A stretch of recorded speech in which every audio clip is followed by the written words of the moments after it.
फिजूल खर्ची के हमको वो दिन भी याद है जब ऊपर हेलीकॉप्टर दौड़ते थे और नीचे नाटियां पड़ती थी। क्या आपके अधिकारी सुनते हैं? और जो अधिकारी है वो हमारी बात सुनते हैं, और वो इसलिए भी सुनते हैं कि हम जो न्याय की बात करते हैं और हमारी जो विचारधारा है उसमें ये बिल्कुल अंकित है कि हम जो काम करेंगे वो कानून के मुताबिक करेंगे। वीरभद्र जी के साथ भी किसी की तुलना नहीं हो सकती। कोई ठग जाए या उनको कोई फाइल पर गलत लिख जाए तो वो तो 1 मिनट में स्कैन करते थे। हिमाचल के हर कांग्रेस के कार्यकर्ताओं को पता होंगी, हर आदमी उनके बारे में 10 बातें बता सकता है। तो ऐसी बहुत सारी बातें हैं उनके बारे में। अभी तो मैं आपको सरसरी तौर पे यही कह सकता हूँ कि वीरभद्र सिंह जो है, चाहे डॉक्टर परमार, वो 2 नेताओं बनी है कि हमने, हमारे कार्यकर्ताओं ने मेहनत की और उनके बलबूते ही कांग्रेस की सरकार बनी है। और मैं कह रहा हूँ फिर कि कार्यकर्ता वही है जो हर अच्छे बुरे समय आज खड़े हुए हैं। तो इसलिए खड़े हुए कि हमारी जो लीडरशिप थी वो बहुत आउटस्टैंडिंग लीडरशिप रही है हिमाचल प्रदेश में, और वीरभद्र सिंह जी के कारण ही मुकेश जी से भी हमारा नाता है।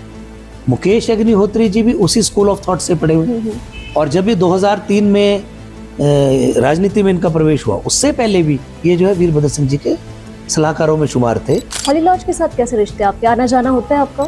ये वीरभद्र सिंह जी के परिवार के साथ हमारा वैसा ही संबंध है, और उनके पुत्र राजनीति में है और उनके साथ हमारा सहयोग है। मेरे जुनून का नतीजा जरूर मिलेगा, इसी सियाह समुंदर से नूर निकलेगा। 30 साल बाद आखिरकार मेहनत रंग लाई, जो संघर्ष के दिन उन्होंने देखा और उसका फल आखिरकार मिल ही गया। हम बात कर रहे हैं महेश्वर सिंह चौहान जी की, जो सियासत में हर आम आदमी से लेकर खास आदमी जिन्हें पांडु के नाम से जानते हैं, वो आज हमारे साथ मौजूद है। देखिए, अब ये हिमफेड के चेयरमैन बन चुके हैं और आज हमारे साथ खास बातचीत के लिए यहाँ पहुंचे हैं।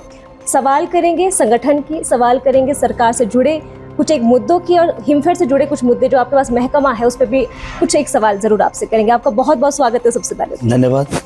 देखिए पांडु जी, आप वो नेता है जिन्होंने संघर्ष तो देखिए हर नेता करते हैं, आप एक कार्यकर्ता के तौर पर आपने काम किया। NSUI में आपने छात्र राजनीति से आपने शुरुआत की। जी।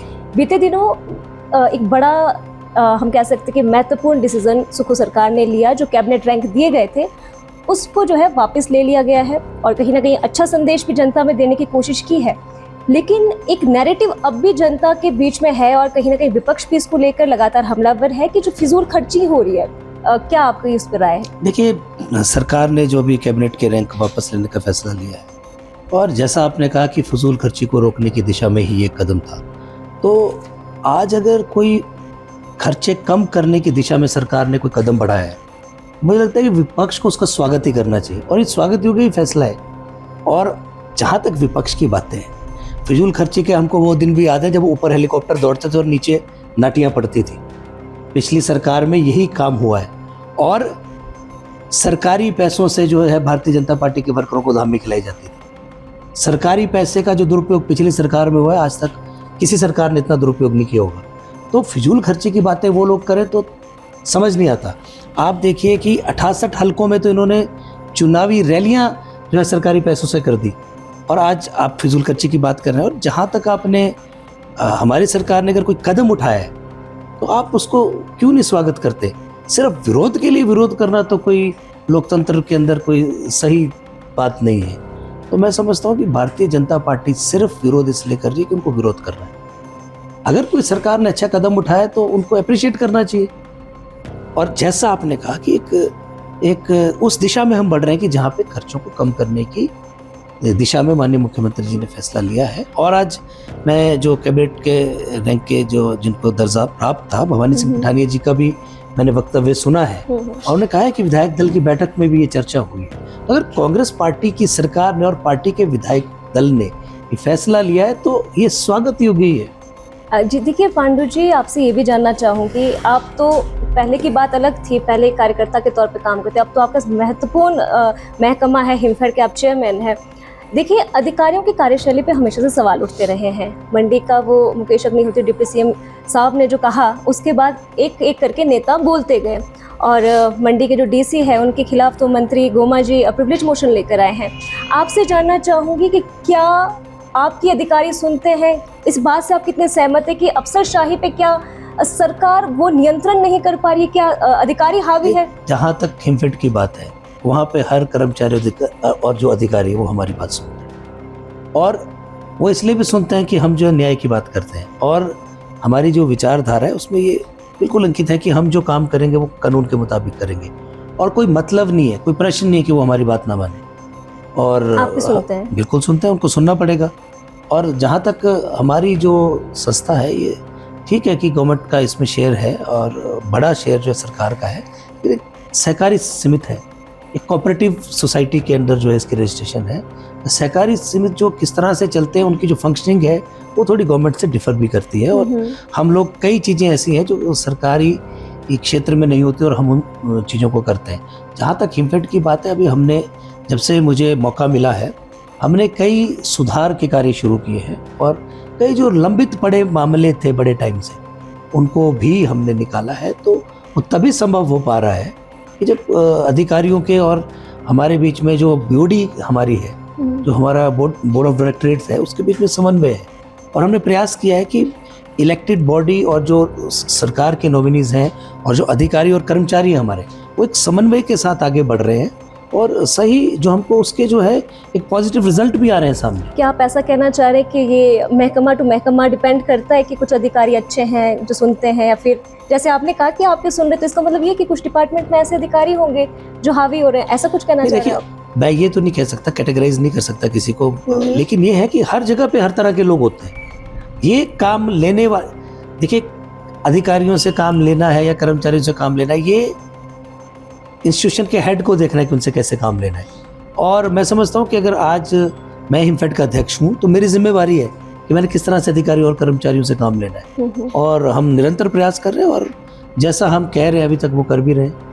जी पांडु जी, देखिए 6 नवंबर 2024, 16 महीने बीत गए हैं, संगठन को भंग कर दिया गया था। हालांकि ताजपोशी विनय कुमार जी की हो गई है पीसीसी चीफ के तौर पे, प्रतिभा सिंह तो ऑलरेडी थी कि 2 जिला है, अभी भी वहाँ पे नियुक्ति नहीं हुई है। ब्लॉक लेवल पे देखिए कार्यकर्ता निराश है, पंचायती चुनाव सर पर है, और ऐसे में आप भी तो लोगों के बीच जाते हैं, आप खुद कार्यकर्ता ये सही बात है। और बहुत से लोगों ने उसको एप्रोप्रिएट जो हमारे मंच थे उन पे उठाया भी है, चाहे वो पूर्व के अध्यक्षा थी प्रतिभा सिंह जी, चाहे माननीय मुख्यमंत्री जी थे, उप मुख्यमंत्री जी थे, सभी ने वक्त रहते हर बार ये कहा है कि जो संगठन को बनने में देरी हुई है। और जैसे ही विनय कुमार जी बने हैं, उसके बाद से उन्होंने कार्यक्रम अपना स्टार्ट किया है, और उसके बनने के बाद जिला अध्यक्षों की एक सूची आई है, और मुझे लगता है कि बहुत जल्द अब जो है प्रदेश की कार्यकारिणी भी गठित होने वाली है, और बहुत जल्दी आप देखेंगे कि कांग्रेस पूरे जो है संगठन के साथ मैदान में उतरेगी।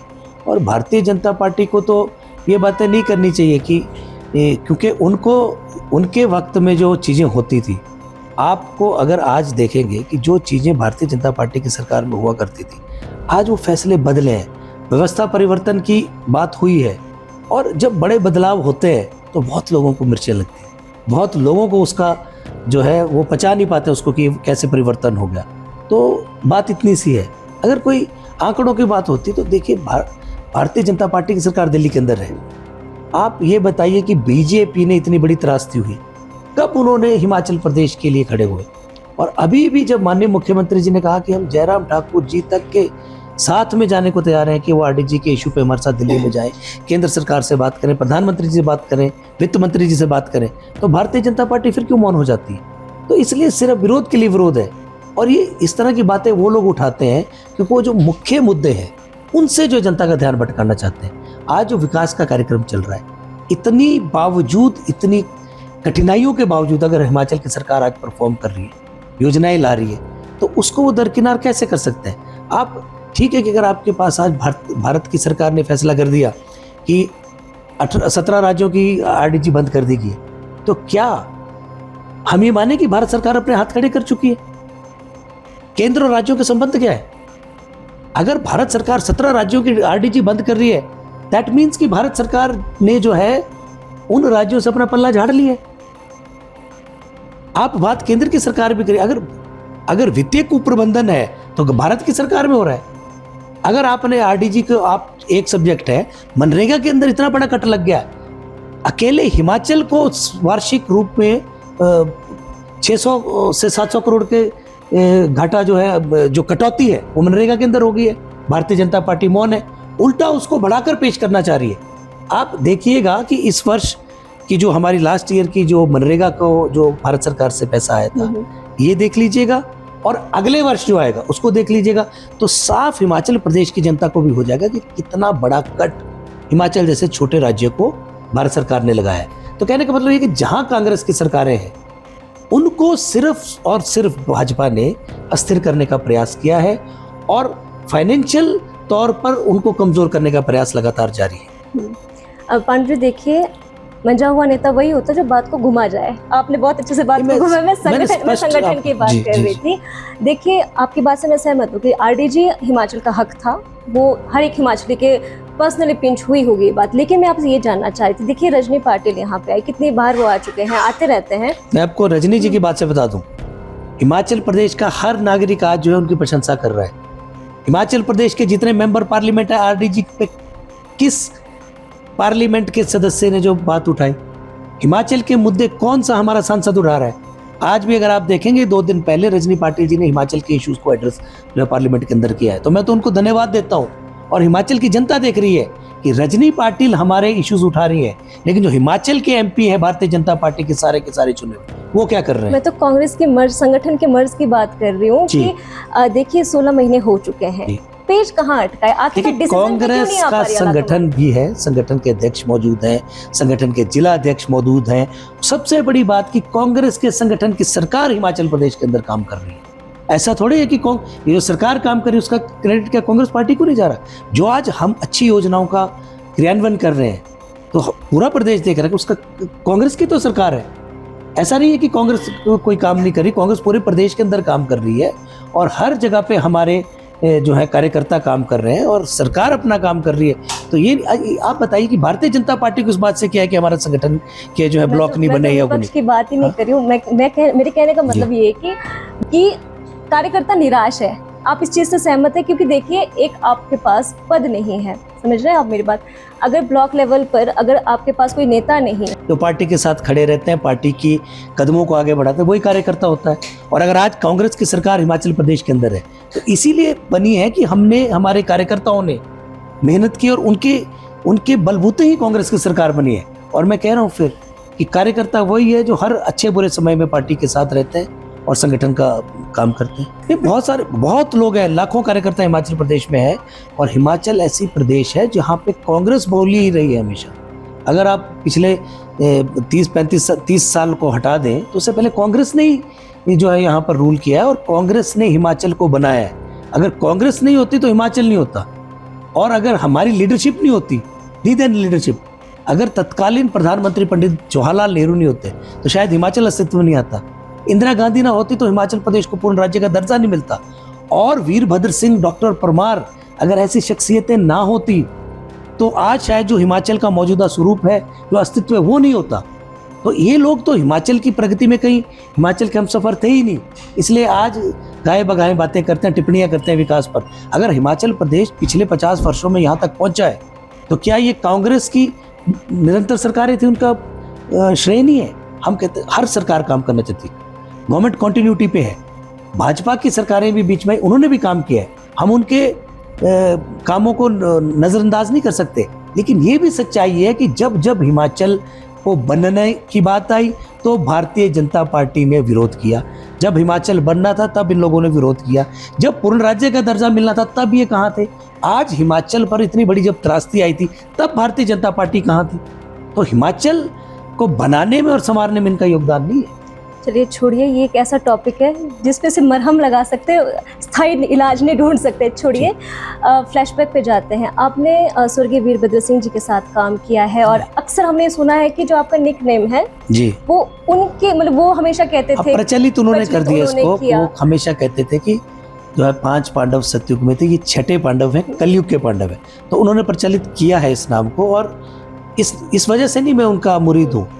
उनका आप देखिए कि जिस दिन उन्होंने हिमाचल प्रदेश में की सत्ता संभाली जी, उस दिन से जिस दिन उन्होंने सत्ता छोड़ी उसके बीच का जितना भी पीरियड रहा है, वीरभद्र सिंह को एक पूरे हिंदुस्तान के अंदर एक ईमानदार और कुशल प्रशासक के रूप में जाना गया है। वो इसलिए जाना गया कि डे एंड नाइट काम करते थे। वो ऐसे इंसान थे जो 14-14 घंटे काम किया करते थे। और तभी अगर आज हमारा प्रदेश इस स्थिति में बड़े ठीक है, छोटा प्रदेश है, सीमित संसाधन है, लेकिन फिर भी अगर बड़े राज्यों की तुलना में हम आज खड़े हुए हैं तो इसलिए खड़े हुए कि हमारी जो लीडरशिप थी वो बहुत आउटस्टैंडिंग लीडरशिप रही है हिमाचल प्रदेश में। जी पांडु जी, मैं आपसे ये भी जानना चाहूँगी, देखिए वीरभद्र सिंह जी के साथ आपने काम किया, या कह सकते हैं उनके साथ हमेशा ही आप दिखे, और धीरे धीरे वक्त के साथ आप मुकेश अग्निहोत्री जी के करीबी हो गए, उनके साथ भी। अब आज अगर हम पांडु जी की जिक्र करते तो सीधे ही ऊना के हरोली से संबंध हो जाता है आपका। अधिकांश लोग तो ये सोचते हैं कि शायद आप हरोली के, क्योंकि आपके संबंध बड़े अच्छे हैं। नहीं, वो देखिए, मुकेश अग्निहोत्री जी की भी बात आपने सही कही है, उन्होंने भी हमको राजनीति में आगे बढ़ाने का प्रयास किया है, और वीरभद्र सिंह जी के कारण ही मुकेश जी से भी हमारा नाता है। मुकेश अग्निहोत्री जी भी उसी स्कूल ऑफ थॉट से पढ़े हुए, और जब ये 2003 में राजनीति में इनका प्रवेश हुआ, उससे पहले भी ये जो है वीरभद्र सिंह जी के सलाहकारों में शुमार थे, और जब इनका राजनीति में पदार्पण हुआ तो उसके बाद से हमारी एक संबंध इनके साथ था ही, वो और गाढ़ा हो गया और मजबूत हो गया। और पिछले जो 5 वर्ष थे, अगर मैं सही मायनों में कहूँ तो, अगर जो उन्होंने जिस तरीके से उन्होंने भारतीय जनता पार्टी को घेरा है और जिस तरीके से उन्होंने विपक्ष की भूमिका निभाई है, तो वो सबके सामने है, उसमें आप किसी को भी दो राय नहीं होगी। तो अगर जो नेता आगे बढ़कर पक्ष रखता है पार्टी का भी और विपक्ष का भी, जनता का, हिमाचल की जनता का पक्ष रखता है, तो उसके साथ कदम ताल तो करना ही है। हॉली लॉज के साथ कैसे रिश्ते आपके, आना जाना होता है आपका? ये बहुत ज़्यादा आना जाना नहीं है, राजा साहब के साथ तो संबंध सारी दुनिया को ही पता है, लेकिन विक्रमादित्य जी भी जो है उनके साथ भी हमारे अच्छे संबंध हैं, और हम जो है जब कभी कोई बात होती है ऐसी तो हम उनसे करते हैं, वो हमसे करते हैं। और औपचारिकता या फिर? नहीं, कोई औपचारिकता नहीं है। वीरभद्र सिंह जी के परिवार के साथ हमारा वैसा ही संबंध है, और उनके पुत्र राजनीति में है और उनके साथ हमारा सहयोग है ही है। जी देखिए, आपने वीरभद्र सिंह जी के साथ काम किया, वर्तमान में सुक्खू सरकार जी के, देखिए सरकार में आपको अहम जिम्मा मिला है। सब बेहतरीन करते हैं, सब बेस्ट करने की कोशिश करते हैं, लेकिन कुछ एक हम कैसे यूएसपी होती है नेता में भी। तो दोनों नेताओं को, दोनों जो मुख्यमंत्री रहे तब आपने काम किया, अब आप काम करें, तो क्या आप इसमें सिमिलरिटी देखते हैं, और क्या ऐसी चीज़ है जो सुक्खू जी में अलग दिखती है आपको? ये सुक्खू जी के साथ भी हमने काम किया है, ये पहला मौका नहीं कि सुक्खू जी के साथ मुझे काम करने का मौका मिला है। मैं यूथ कांग्रेस के अंदर भी उनका जनरल सेक्रेटरी रहा हूँ, और प्रदेश कांग्रेस कमेटी के जब वो अध्यक्ष थे तब भी उनके साथ मैंने बतौर सचिव काम किया है। तो उनके साथ भी मैंने काम किया, और संगठन का काम उन्होंने 26 वर्षों तक वो संगठन के अध्यक्ष रहे, NSY यूथ कांग्रेस और प्रदेश कांग्रेस कमेटी के। तो एक लंबा अनुभव उनको एक संगठन का है, और उन्होंने किया है तभी आज यहाँ पहुँचे हैं। लेकिन अगर तुलनात्मक दृष्टि से आप कहें तो तुलना किसी के साथ नहीं की जा सकती। जिस तरह से डॉक्टर परमार के साथ किसी की तुलना नहीं हो सकती, वीरभद्र जी के साथ भी किसी की तुलना नहीं हो सकती। वीरभद्र जी की अपनी शैली थी, सुक्खू जी की अपनी शैली है, और दोनों ही नेता जो है पार्टी के प्रति समर्पित रहे हैं, और दोनों ही नेता हिमाचल प्रदेश के हित में कार्य कर रहे हैं। लेकिन किसी को आंका जाए वो पैमाना नहीं हो सकता, हर आदमी की अपनी शख्सियत है। जी बिल्कुल। जब भी हम कोई नेता हमारे पास आते हैं, ज़रूर पूछते हैं कि जब आपने काम किया वीरभद्र सिंह जी के साथ, कोई ऐसे आपके कहीं जहन में कोई ऐसी बात याद है कि आपको कभी भी याद आती हो कि नहीं वीरभद्र जी ऐसा करते थे, वीरभद्र जी कुछ ऐसे कोई स्पेशल मोमेंट? देखिए, वीरभद्र सिंह जी का जो जमाना था, वो दौर था, मैं वैसे बता सकता हूँ, बहुत सारी बातें हैं, अनगिनत बातें हैं, लेकिन उनका एक दौर था और उनका एक डर था उस वक्त। उनके सामने अधिकारी इस तरह से नहीं कर सकते थे, क्योंकि he was a highly intellectual man, और उनको कोई ठग जाए या उनको कोई फाइल पर गलत लिख जाए तो वो तो 1 मिनट में स्कैन करते थे। तो ये तो नहीं कह सकता कोई कि उनकी तो बहुत सारी बातें जो मुझे नहीं, हिमाचल के हर कांग्रेस के कार्यकर्ताओं को पता होंगी, हर आदमी उनके बारे में 10 बातें बता सकता है। तो ऐसी बहुत सारी बातें हैं उनके बारे में।